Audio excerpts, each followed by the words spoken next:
You know what's funny? Most people think financial literacy is this huge, intimidating thing.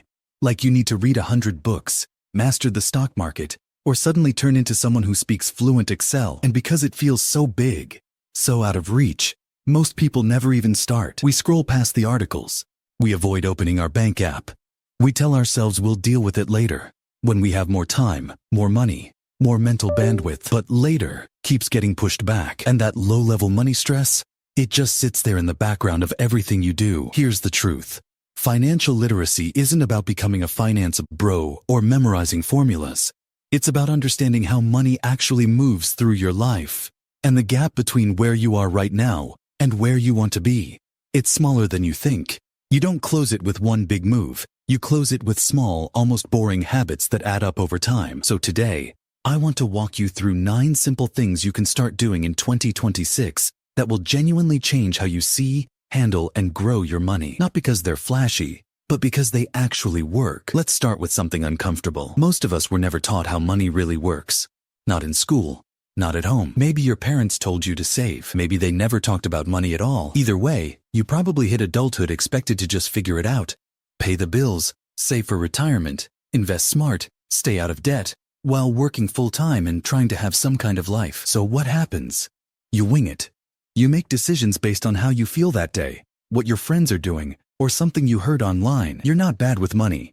You're just operating without a system. And that creates this constant background anxiety that never really goes away. Financial literacy isn't about being perfect with money. It's about having a framework, a way of thinking, a set of habits that removes the guesswork and gives you confidence. When you understand what's going on with your money, you stop feeling pushed around by it. You start feeling like you're in control. And the best part? You don't have to flip your entire life upside down to get there. Habit 1. Track one number every day. Not your full budget, not every transaction. Just one number. Your account balance. It sounds almost too simple, but stick with me. Most people avoid checking their balance because they're afraid of what they'll see. That avoidance creates fog. You don't actually know where you stand, so you either overspend or clamp down out of fear. Both feel terrible. When you check your balance every morning, it stops being emotional. It's just information. You start noticing patterns without beating yourself up. And over time, that awareness alone changes how you spend. No apps, no spreadsheets. Just open your banking app once a day. And look. Habit 2. Give your money a job. When all your money sits in one big pile, it feels abstract. And abstract money is easy to spend. But when you assign dollars a purpose, rent, groceries, emergency fund, future trip, they suddenly mean something. Now you're not just spending money. You're spending stability, freedom, peace of mind. And that pause matters. You can do this mentally or with separate savings buckets. Either way, the idea is simple. Money without a job disappears. Money with a job sticks around. Habit 3. Read for 10 minutes a week. Not textbooks. Not hardcore finance stuff. Just one short article or a few pages from a book about money. Maybe it's investing. Maybe it's spending habits. Maybe it's someone's real story about getting out of debt. The goal isn't to become an expert. It's to get familiar with the language. Most money advice feels overwhelming because it's written in terms people were never taught. Index funds, compound interest, tax-advantaged accounts. These aren't impossible concepts. They just sound intimidating at first. 10 minutes a week. That's it. Over a year, that's more than 8 hours of learning. Enough to go from confused to confident. Habit 4. Automate one thing. Willpower is overrated. If saving depends on you remembering to do it every month, it's not going to last. Automation removes the decision. It makes saving the default. Start small. Maybe it's $10 a week into a high-yield savings account. Maybe it's bumping your 401k contribution up by 1%. The amount isn't the point. The system is. Once it's automatic, it's invisible. And invisible habits are the ones that actually stick. Habit 5. Say one money question out loud. Money stays confusing when nobody talks about it. We live in a culture where it feels awkward to discuss finances, so everyone pretends they've got it handled, while secretly Googling stuff at 2 a.m. Ask a coworker how they chose their health insurance. Ask a friend how they're saving for a house. Ask your parents what they wish they'd done differently. You'll be shocked how open people are once someone breaks the ice. And if you don't have anyone to ask the internet. Personal finance forums, YouTube, free advisor consults. Curiosity beats silence every time. Habit 6. Figure out your real hourly pay. Take your salary and divide it by the actual time work takes.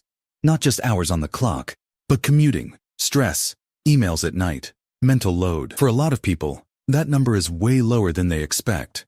And once you see it, spending changes. That $50 impulse buy? That's a few hours of your life. Sometimes it's worth it. Sometimes it's not. But now it's a choice. Habit 7.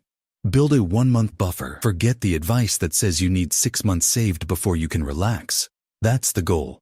But it's not the starting point. Start with 1 month. Enough so a late paycheck or surprise expense doesn't send you into panic mode. That buffer gives you breathing room. And once you have it, everything else gets easier. Habit 8. Review subscriptions every 3 months. This isn't about being cheap. It's about being intentional. Subscriptions sneak up on you. A few bucks here, $10 there. Alone, they're nothing. Together, they're hundreds a year on stuff you barely use. Once a quarter, scroll your bank statement. Cancel what you don't need. Keep what you value. That's not deprivation. That's alignment. Habit 9. Celebrate small wins. This is the one most people skip. And it matters the most. Progress with money is slow. If you only count big milestones, you'll quit. So celebrate the small stuff.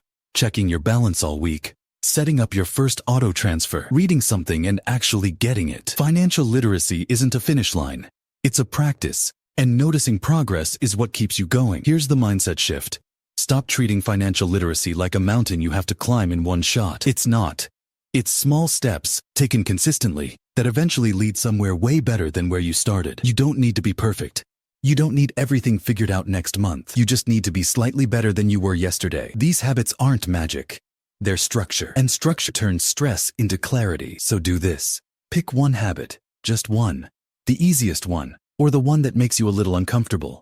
Start there. Check your balance tomorrow. Name one bucket of money today. Read for 10 minutes this week. One small move. Because that one move leads to the next. And 6 months from now, you'll look back and realize you're not the same guy anymore. Progress beats perfection. Every time. You've got this.